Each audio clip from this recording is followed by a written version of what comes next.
Sometimes a man's greatest test isn't facing death. It's choosing to save a life when everything and everyone tells you to just walk away. In a world where survival meant trusting no one, a mountain man named Silas McGraw made a choice that would echo through the canyons forever. It was 1847, high in the Colorado Territory, and a blizzard was tearing the world apart. That's when Silas found them. 9 Apache women, freezing to death right outside his cabin door. Any smart man would have kept that door bolted shut. Any man who wanted to see the next sunrise would have looked the other way. But Silas wasn't that man. He brought them inside. And by morning, 100 Apache warriors had surrounded his home. These weren't just any women caught in a storm. They were the wives and daughters of chiefs, and they were running from something far, far worse than the cold. Now Silas was trapped. A killer storm on one side, and the fury of 100 warriors on the other. One wrong move, and everyone was dead. The wind had been whispering warnings all day, but Silas knew the mountains. He knew the difference between a whisper and a scream. And today, the mountain was screaming. He stood on the porch of the cabin he'd built with his own 2 hands, the gray wood matching the storm clouds boiling over the peaks. At 45, Silas moved with a quiet purpose. 15 years up here taught you that. Every wasted step could be your last. They called him Grizzly McGraw down in the settlements, though the nearest settlement was a hard day's ride away. The name stuck after he'd faced down a 9-foot brown bear, with nothing but a knife and the kind of raw nerve that only comes when you're out of options. But the name was about more than the bear. It was the way he was, quiet, solitary, peaceful, until you backed him into a corner. Then he was dangerous. His cabin was his fortress, tucked into a granite fold in the mountain. A creek fed by springs that never froze ran just 50 yards from his door. He'd chosen the spot for its defensibility, a habit from his old army days. But he'd also chosen it for the beauty. From his porch, he could watch the seasons paint the valley below. Inside, everything had its place. A stone fireplace big enough to fight off the meanest winter. Furniture he'd carved himself during the long, quiet nights. Shelves lined with books, jars of preserved food, ammunition, and the tools that kept him alive. On the mantel sat a small wooden bear, carved from a lightning-struck pine. It was crude, but it was his creed. Live with the wilderness, don't fight it. Take only what you need. He'd come to these mountains in 1832, a young man running from ghosts. He'd been a scout for the army, but he saw too much of what they called progress, too much greed, too much violence. The last straw was a Cheyenne village. He'd been ordered to guide the soldiers there, a peaceful village. He did his duty, and he watched as men, women, and children who'd shown him nothing but kindness were cut down. After that, he turned in his uniform and headed for the high country. He was looking for a place where a man's honor wasn't measured by his willingness to follow orders that stole his sleep. The mountains taught him their secrets, which plants healed, which ones killed, how to read the weather in the frantic work of a squirrel. He learned to be alone, but he never learned to hate. He'd worked with Apache scouts in the army, men who knew the land in a way that humbled him. He learned their language, their ways. They taught him that survival wasn't about conquering, it was about belonging. Now, standing on his porch, he felt the pressure drop. The temperature had fallen 15 degrees in an hour. The wind was starting to sing a song of destruction. This wasn't just snow. This was a killer. He spent the afternoon making ready, firewood stacked high, water containers filled, rifle cleaned and loaded. Preparedness was a religion in the high country. As the first big wet flakes began to fall, he stood in his doorway, breathing in the sharp, clean smell of the coming storm. He felt at peace. He was home. He had no way of knowing his world was about to end. No way of knowing that 9 desperate souls were fighting their way toward him through the growing dark. No way of knowing his next choice would cost him everything he had. For now there was only the quiet of the mountain and the promise of snow. The storm hit like a fist. By midnight, the wind was a physical force, driving snow so thick it erased the world. Silas had seen blizzards, but this one felt personal, hateful. He'd given up on sleep. The cabin groaned under the assault. Frost flowered on the inside of his windows, even with the fire roaring. This was the kind of storm that left ghosts. The sound came just after 3 in the morning. A faint, rhythmic thumping, almost lost in the shriek of the wind. It wasn't a branch. It was a fist. Someone was pounding on his door. No sane person would be out in this. It had to be someone staring death in the face. He moved to the door, rifle in hand. Caution was a reflex carved into him by years of solitude. "Who's out there?" he yelled. The answer was a woman's voice, thin and broken, speaking Apache. She was begging for help, for shelter. She wasn't alone. He threw the bar and hauled the door open against the wind. The sight that met him would be seared into his memory forever. 9 women, huddled on his porch, their faces gray with cold, their clothes torn to shreds. They were dying. The one who had spoken, an old woman with silver in her hair, met his eyes. Her look was a desperate prayer. The others were barely standing, shivering so violently it was a miracle they were still on their feet. Some were bleeding. Silas didn't waste a second. "Come in," he said in his rough Apache. "Quickly." They stumbled inside like phantoms, bringing the smell of snow and fear, and something else, the metallic tang of blood. With the door barred against the storm, he saw the full horror. This wasn't just a case of being caught by the weather. Their clothes weren't just torn, they were ripped, as if they'd clawed their way through miles of thorns and rock. Their moccasins were worn through, leaving bloody footprints on his floor. The old woman, Ayana, tried to thank him, but she was swaying on her feet. "Rest first," Silas told her, guiding her to a chair by the fire. "Talk later." For the next hour, he was a machine of survival. He stoked the fire until the cabin was an oven. He heated water, mixed honey and weak tea, forcing calories into their failing bodies. He gave them every blanket, every spare piece of clothing he owned. They took his help with the caution of hunted animals, but their need was too great. Slowly, the life crept back into them. The violent shivering eased. As they recovered, he caught fragments of their story, spoken in hushed, urgent Apache. Then Ayana spoke to him directly, her English broken but clear. "Bad soldiers," she said, and the words were heavy with a pain that had nothing to do with the cold. "They come to our camp. We run." She pointed to a stain on her shawl. It was dark with dried blood, not her own. Then she reached into her clothes. She pulled something out, something that made Silas's blood run cold. It was a brass military button, from the uniform of a U.S. cavalry officer. The truth hit him like a physical blow. They weren't just lost. They were refugees. They were fleeing the very men he had once served alongside. The button wasn't just a piece of metal. It was proof of a crime, proof of men sworn to protect the innocent turning into predators. "How many?" he asked, his voice low. Ayana held up both hands, then 3 more fingers. 13 soldiers, armed and mounted, attacking a camp of women and elders. They had run with nothing, choosing a certain death in the blizzard over whatever those soldiers had in mind for them. As the women finally fell into an exhausted sleep around his fire, Silas stared into the flames. The anger, the shame he thought he'd buried 15 years ago, it was all clawing its way back up. But there was something else, a cold knot of fear. If they were running from soldiers, those soldiers would be hunting them. And when the storm broke, the tracks would lead them right here, to his door. He looked at the sleeping forms, these strangers who had trusted him with their lives.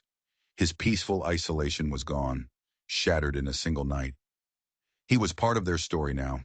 The brass button lay on his table, glinting in the firelight. It was an accusation. By morning, he would have to make a choice. Was he the man who kept to himself, who avoided trouble at all costs? Or was he the man who stood between the wolves and the sheep? The storm howled outside, but inside the cabin, a different storm was just beginning. Dawn broke like a raw wound in the sky. The blizzard was over, leaving behind a world buried in 3 feet of silent, sparkling snow. It was beautiful, and it was a death trap. Silas was checking his rifle when he heard it, the rhythmic crunch of many horses moving through deep snow. It wasn't the sound of lost travelers. It was the sound of purpose, the sound of hunters. He moved to the window, wiped the frost from the glass, and his gut went cold. Riders were emerging from the trees, not 13 soldiers, It was a war party. 100 mounted Apache warriors spreading out in a silent, deadly arc around his cabin. They moved with a terrifying grace, their war paint stark against the snow. Rifles and lances were held at the ready. Their faces were grim masks of vengeance. Behind him, Iana was instantly awake. She spoke a quiet word, and all 9 women were up, their eyes wide with a new kind of fear. "Warriors," Silas said, his voice flat. "Many of them." Iana joined him at the window, her face a stone. She spoke to the other women, and Silas understood enough. These were their people, their husbands, fathers, and brothers. They had come for them. "They think you take us," Iana said, her voice barely a whisper. "They not know you help." Silas nodded. He saw it through their eyes. A lone white man. Their missing women.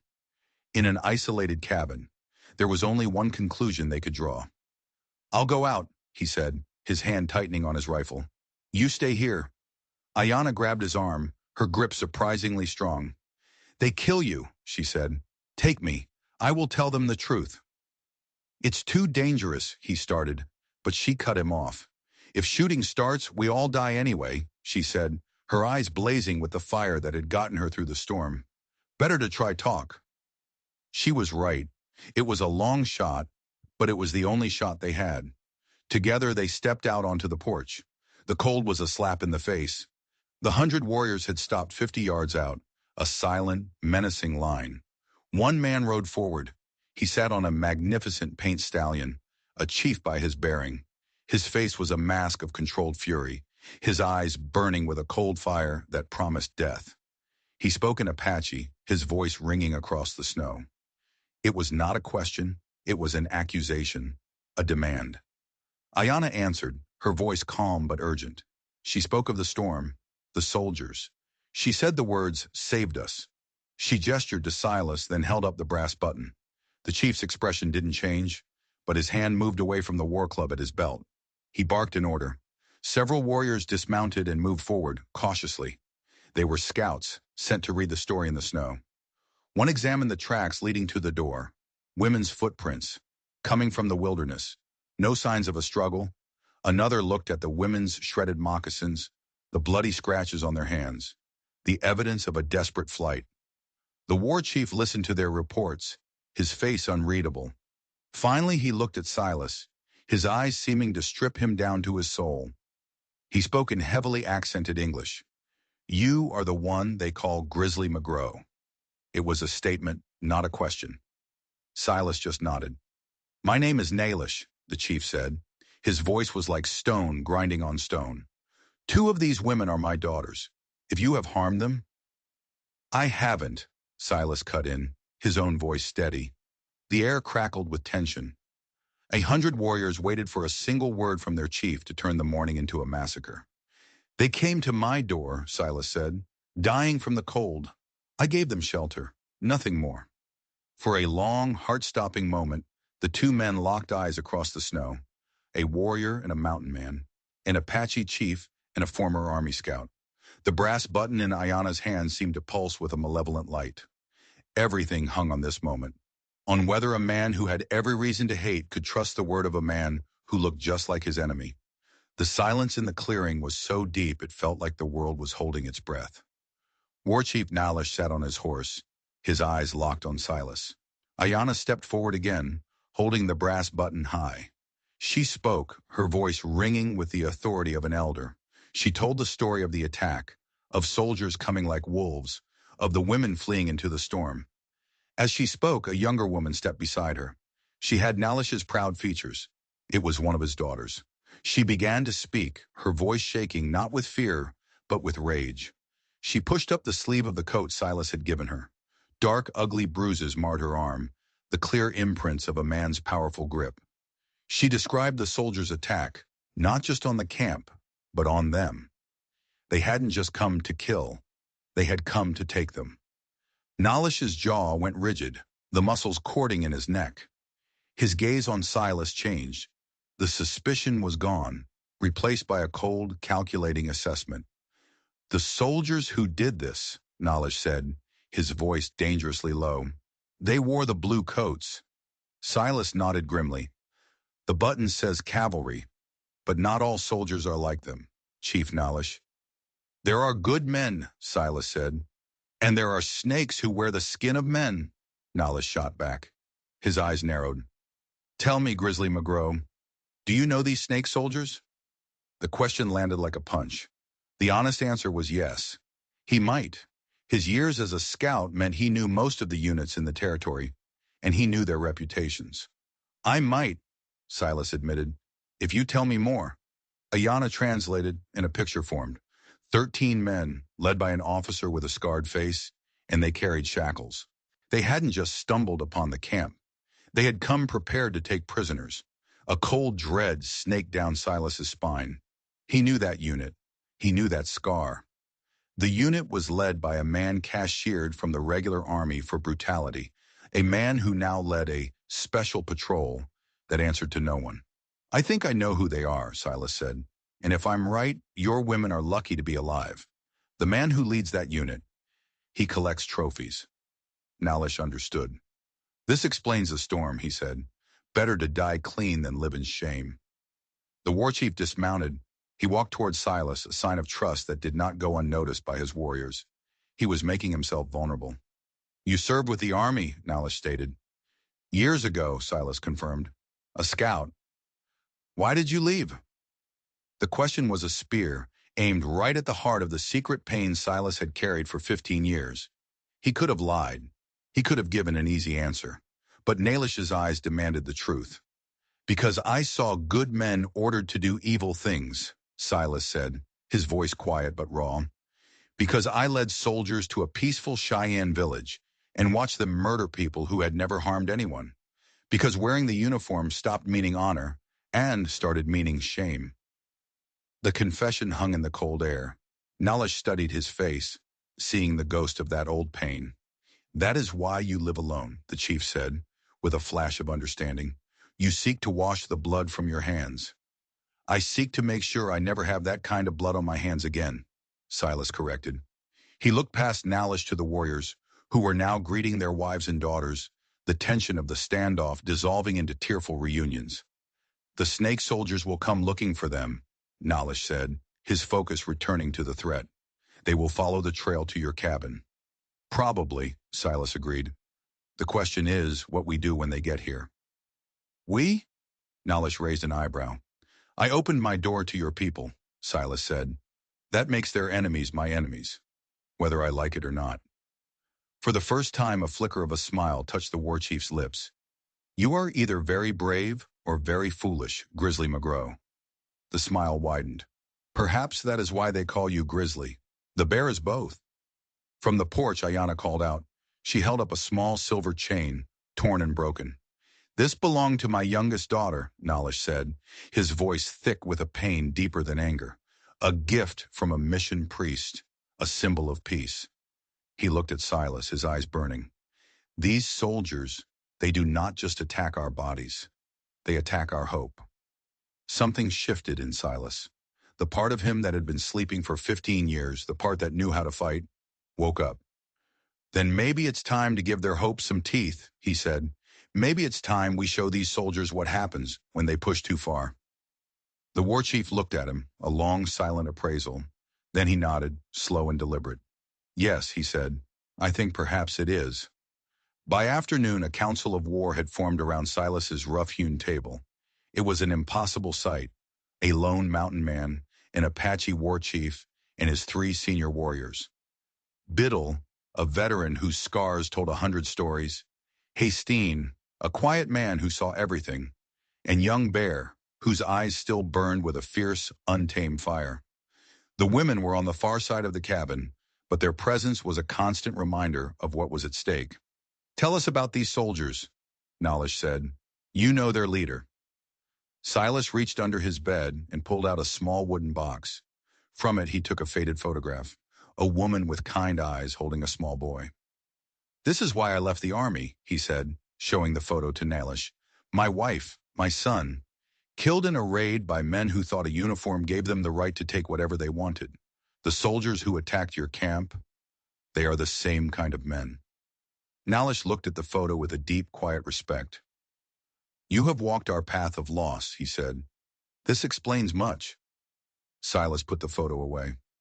The unit is commanded by a man named Colonel Marcus Marwick.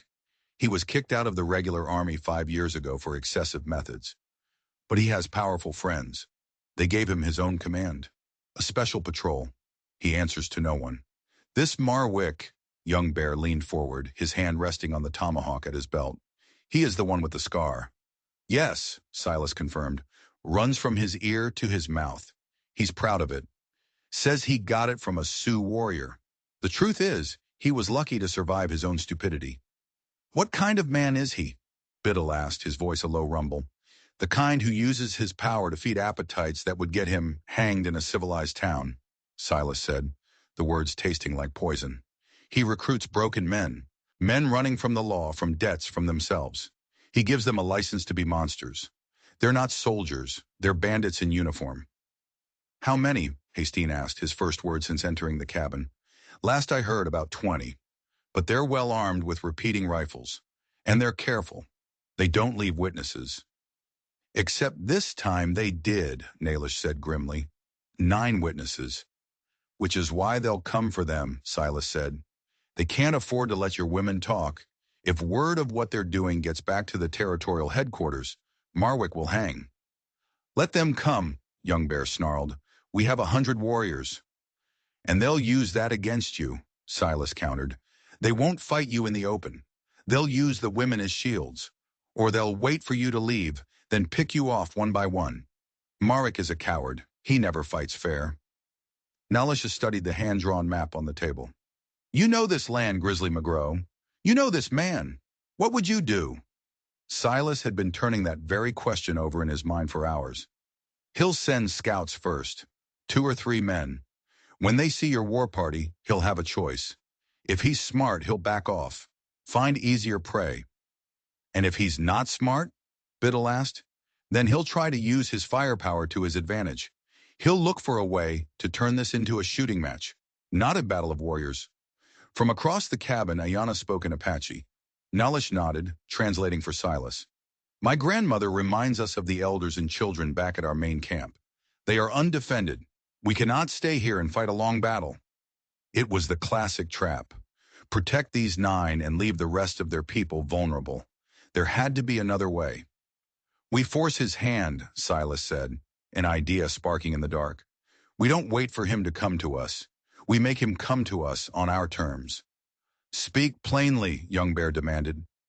Silas looked at the faces around the table. Warriors, women, people from 2 different worlds, united by a common enemy. We use me as bait, he said. The room erupted. Young Bear called him a fool. Biddle shook his head. Nalish just raised a hand for silence, his eyes fixed on Silas. That would be suicide, or, the war chief said. Not if we do it right, Silas insisted. Marwick is arrogant. He'll want to meet me himself. He'll want to look the man who defied him in the eye before he kills him. But he's also paranoid. He'll choose the meeting spot, somewhere open, with good sightlines. Silas pointed to a small valley on the map 2 miles south. He'll choose one of 3 places. If we can guess which one, we can be waiting for him. And then? Hastine asked. Then, Silas said, a grim smile touching his lips, we turn his trap into ours. We give him exactly what he wants to see. One foolish mountain man, walking right into his sights. Right up until the moment it's too late. The plan was insane. It relied on Silas being able to outthink a man he hadn't seen in 15 years. But looking at the faces of the people who were now depending on him, he knew it was the only chance they had. Outside, the snow had started falling again. Somewhere in the dark, Colonel Marwick was coming. That night, something shifted. As the Apache warriors dug in around the cabin, the invisible walls between them and Silas began to crumble. He worked alongside Biddle, reinforcing the cabin's defenses. The old warrior had a brilliant tactical mind, seeing weaknesses Silas had never noticed. You built this place thinking like a white man, Biddle said, a hint of humor in his voice. Facing the sun, back to the mountain. An Apache thinks like the deer. Always have more than one way out. Together they turned the cabin from a home into a fortress, creating hidden firing positions and camouflaged escape routes. Inside, Ayana was tending to a gash on Young Bear's arm, using a poultice of herbs she'd somehow found even under the snow. Her knowledge of healing was a deep, ancient magic. Your people know things mine have forgotten, Silas said, watching her work. All people know a piece of the truth, she replied, not looking up. The wise ones learn from each other. Just then Hastings slipped back into the cabin like a ghost. He had been scouting. His news sent a jolt through the room. Riders, he reported to Nalish, speaking in English for Silas's benefit. 3 groups, moving carefully. They will be here by dawn. It was happening. Marwick was making his move. Silas felt a familiar tightness in his chest, the old feeling before a battle. But this time, it wasn't fear. It was something like relief. That gives us time, Silas said, reaching for his coat. I need to get into position. This plan is madness. Young Bear stood up, his frustration boiling over. We are warriors. We should fight them, not hide and play tricks. Nalish looked at his young warrior with patient eyes. Because, my friend, if we fight and win, the territorial government will call it a massacre. They will send the real army, hundreds of soldiers. Our people will pay for our victory. And if we lose... The war chief paused, his gaze heavy. The women we are trying to protect will suffer, and our failure will invite more wolves to our door.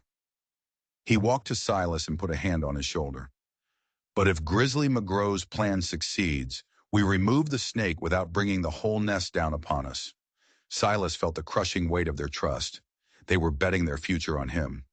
There's something else you need to know, he said, the words heavy in his throat. The reason I know how Marwick thinks is because I served under him, years ago. A stunned silence fell over the cabin. Every eye was on him, reassessing, questioning. He was your commander? Nalish asked, his voice carefully neutral. For 6 months, Silas said, long enough to see him for what he was. I requested a transfer after I watched him execute prisoners who had surrendered under a flag of truce. The memory was still a raw wound. Cheyenne warriors shot down in cold blood, while Marwick watched with a smile. That's why you left, Ayana said softly. Not just your family, because you could not serve such a man. I stayed too long, Silas confessed, telling myself I could do more good from the inside. But there comes a time when silence makes you a partner to the crime. Young Bear's angry expression had softened. So tomorrow, he said, you will be settling an old debt. I'll be doing what I should have done 15 years ago, Silas said, standing up to a bully. Nalish picked up a ceremonial pipe from the table. He filled it with tobacco, lit it from the fire, and took a long, slow draw. Then he passed it to Silas. Among my people, the war chief said, when warriors share the pipe before a battle, it means they trust each other with their lives. Silas took the pipe. The smoke was earthy and sacred. He felt a bond being forged in that small, crowded cabin, something stronger than blood, a brotherhood. He passed the pipe to Biddle, who nodded in acceptance, then to Young Bear, who met his eyes with a look of newfound respect. As the pipe went around, Silas felt a sense of belonging he hadn't known since his wife and son were alive. Outside, the snow fell, blanketing the world in white, and somewhere in that darkness, Colonel Marcus Marwick was riding toward his past, a past that was waiting for him with a rifle and a 15-year-old score to settle. Dawn brought a new terror, not the frontal assault they expected, but something far stranger. As Silas prepared to ride out, the sound of horses came from the woods, but it was the sound of panicked flight, not a disciplined advance. 3 soldiers burst from the trees, their blue uniforms torn and blood-spattered. One was slumped over his saddle, badly wounded. They weren't Marwick's scouts. They were survivors. The Apache warriors instantly raised their rifles, but Nalish held up a hand. Something was wrong here. Don't shoot! The lead soldier screamed, his voice raw with fear. We need help! We're being hunted by our own men! Silas stepped onto the porch, his own rifle ready. The soldier was a sergeant, his face etched with a horror that was all too real. Sergeant Tom Mitchell, 3rd Cavalry, he gasped, dismounting with his hands up. Explain yourself, Silas demanded, and do it fast. We were ordered to join Marwick's patrol, Mitchell said, the words tumbling out. We thought it was a search for missing Apache women, but when we found their camp, he choked on the words. It wasn't a rescue. It was a hunting party. Marwick wasn't looking for the women to save them. He was hunting them because they were witnesses. A chilling silence fell over the clearing. Witnesses to what? Nalish asked, his voice like ice. The sergeant looked at the Apache chief, his eyes filled with shame. To what his unit did to their people. We saw the camp they hit, the bodies, men, women, children. They tried to burn them, but the snow. Silas felt the ground shift beneath his feet. This wasn't just brutality. It was a massacre. How many dead? Nalish's voice was a whisper of rage. 23 that we counted, another soldier, a corporal, said, his face pale. When we told Marwick we wouldn't be part of it, he called us mutineers. He said we were with him or against him. We tried to desert last night. They caught us, started shooting. Silas looked at the three men. They weren't killers. They were soldiers who had stumbled into hell and refused to take part. Ayanna emerged from the cabin. Her eyes, which had been hard with suspicion, softened when she saw the wounded private. She spoke to Nalish, asking permission to treat him. The chief nodded. As Ayanna went to work, Sergeant Mitchell reached into his jacket. We took this from Marwick's tent before we ran, he said. He held out a leather dispatch case. We thought, if we could get it to the authorities, they might believe us. Silas took the case. His hands were shaking. He opened it. Inside were official orders, reports, letters, and they painted a picture of unimaginable evil. Marwick's unit wasn't just a rogue patrol. It was a death squad.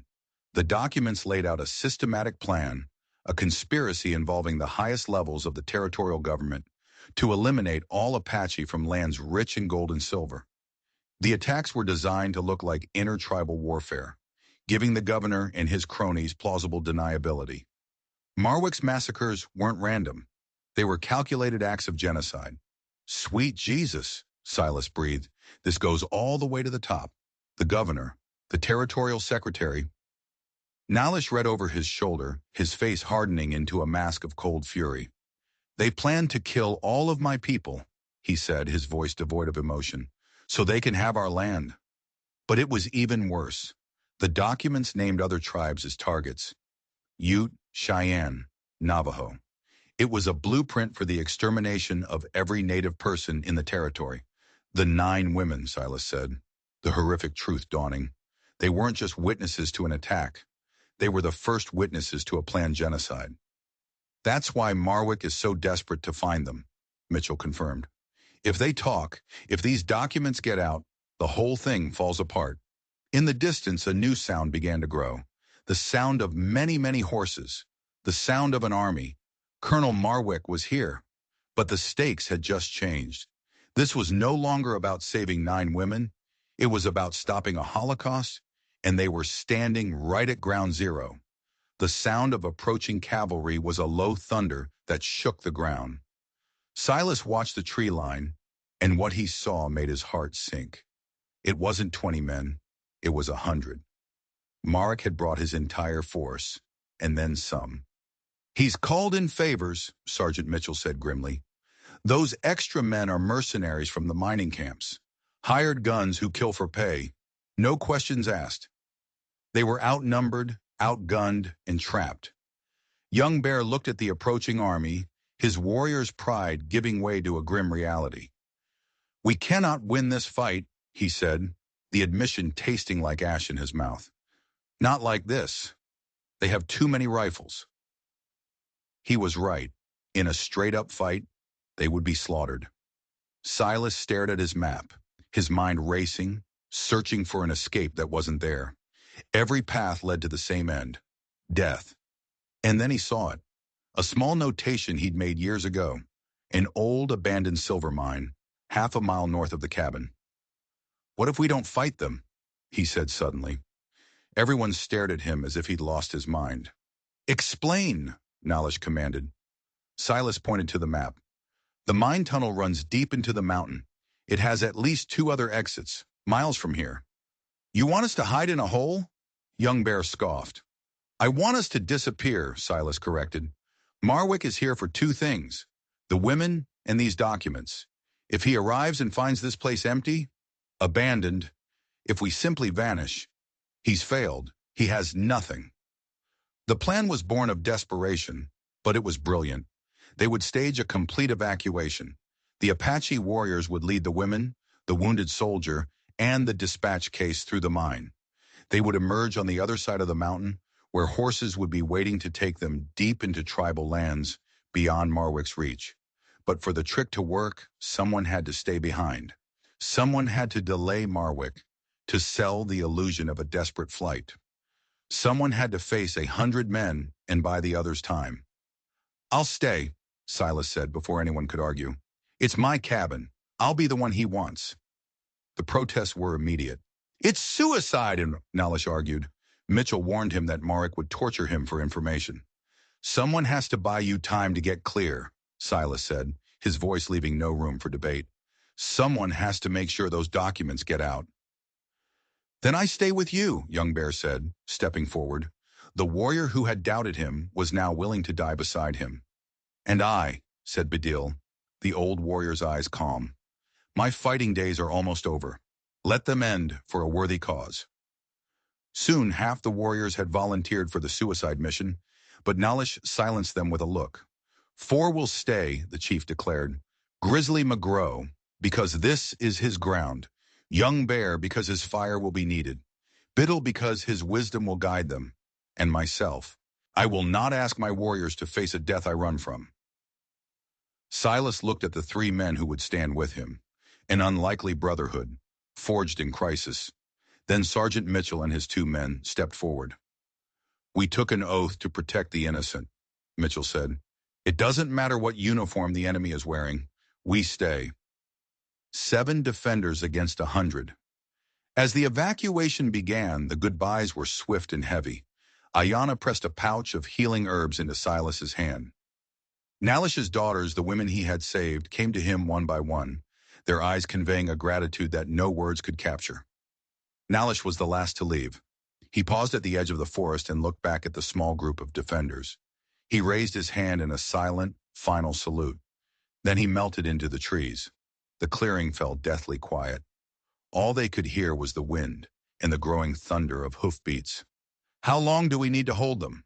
Young Bear asked, checking his rifle. "Long enough," Silas said.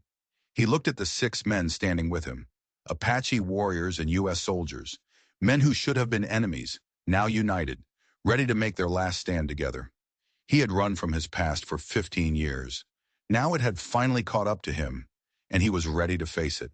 The attack came with the cold, brutal efficiency of a man who enjoyed his work. Colonel Marcus Marwick rode into the clearing, his scarred face a mask of smug satisfaction. He looked the same as Silas remembered, arrogant and cruel, but with a new darkness in his eyes, the emptiness of a man who had fed his demons for too long. Behind him, his army of soldiers and mercenaries fanned out, surrounding the clearing. They even had a small cannon. "Silas McGrow!" Marwick's voice boomed across the snow. "I know you're in there, you traitorous bastard. You have 5 minutes to surrender the Apache fugitives and the stolen military property. After that, we burn you out." Inside the cabin, Young Bear was ready to start shooting, but Biddle laid a calming hand on his arm. "Let them show their hand," the old warrior murmured. "Let the world see what kind of men they are." Silas wasn't praying. He was lighting a fuse. During the night, he had packed the cabin's small root cellar with black powder. As Marwick's men wheeled the cannon into position, Silas whispered, "Fire in the hole," and touched the flame to the fuse. The world erupted.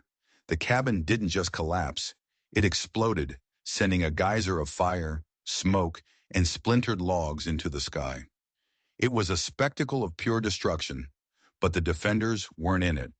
As Marwick's men prepared to fire, the 7 of them had slipped out through a hidden tunnel, emerging in a fortified nest of rocks that Badil had prepared 50 yards away. The explosion threw Marwick's force into chaos. Horses screamed and bolted. Men scrambled for cover. Before they could recover, a rifle cracked from the rocks. Young Bear had drawn first blood. The battle began. It was a desperate, brutal fight. Silas fired with grim purpose at the blue-coated soldiers, men wearing the uniform he once honored. But these men were not soldiers. They were murderers. He saw one take aim at young Bear and put a bullet through his chest without a second thought. Sergeant Mitchell and his men fought with the fury of men seeking redemption, their knowledge of military tactics disrupting every move Marwick tried to make. The colonel, enraged that his easy victory had turned into a bloody firefight, screamed an order. "Burn them out! Use the fire arrows!" Flaming arrows arced through the sky, hissing as they hit the snow. It was a pointless, cruel gesture, a display of pure spite. Marwick was losing control. Finally, his patience snapped. He ordered a full frontal assault. "Charge!" he roared, drawing his own saber and leading his men forward. What followed was a maelstrom of violence, and in the heart of it, Silas finally came face to face with his ghost. Marwick scrambled over the rocks, his scarred face twisted in a mask of hate. Their sabers met with a ringing clang that seemed to cut through the chaos. "You were always too soft, McGraw," Marwick snarled, their faces inches apart. "Too worried about savages to do what's necessary. And you were always too eager to mistake cruelty for strength." Silas grunted, pushing back with all his might. The duel was short and savage, 15 years of bitterness and shame unleashed in a flurry of steel. Marwick was faster, but Silas was fighting for more than his own life. The colonel's blade slid between Silas's ribs, a searing, white-hot pain. But as the steel bit deep, Silas saw his chance. With his last ounce of strength, he grabbed Marwick's blade with his bare hand, ignoring the flesh-shredding pain, and drove his own saber straight through the colonel's black heart. They fell together, locked in a final, deadly embrace. The corrupt officer and the redeemed scout. Their deaths bought the last crucial seconds. As Marwick fell, his men faltered. The assault broke. In the confusion, young Bear and Beidle, seeing their mission was complete, slipped away into the mountains, following paths only they knew.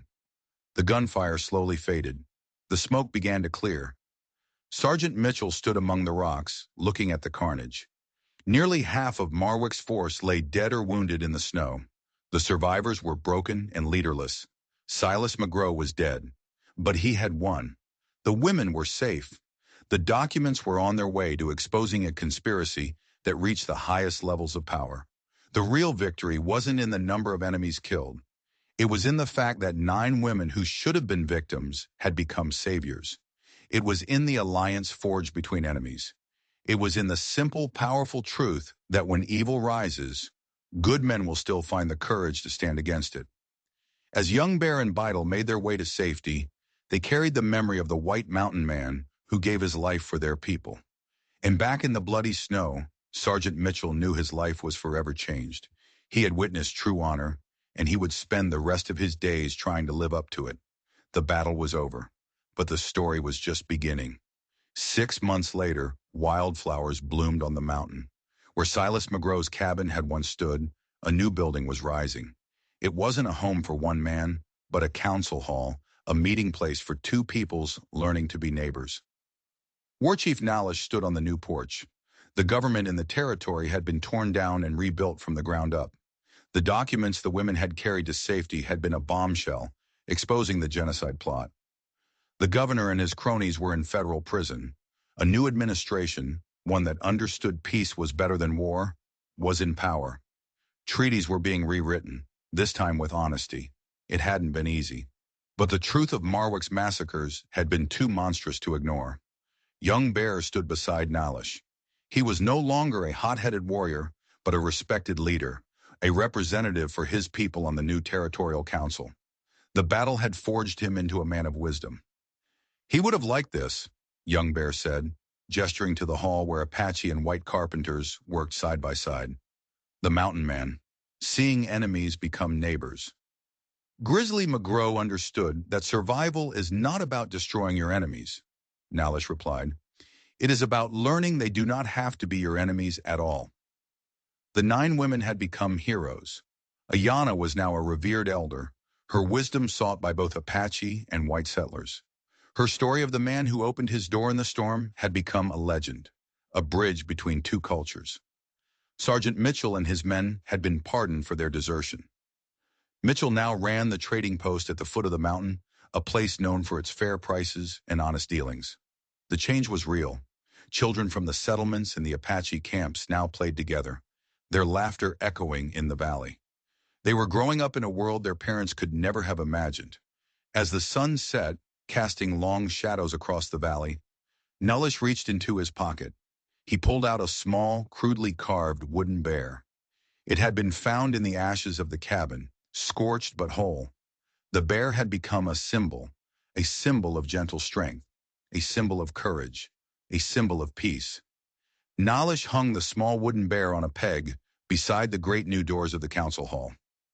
For years to come, children would see it and ask what it meant, and their parents would tell them the story. The story of the mountain man who chose compassion over safety.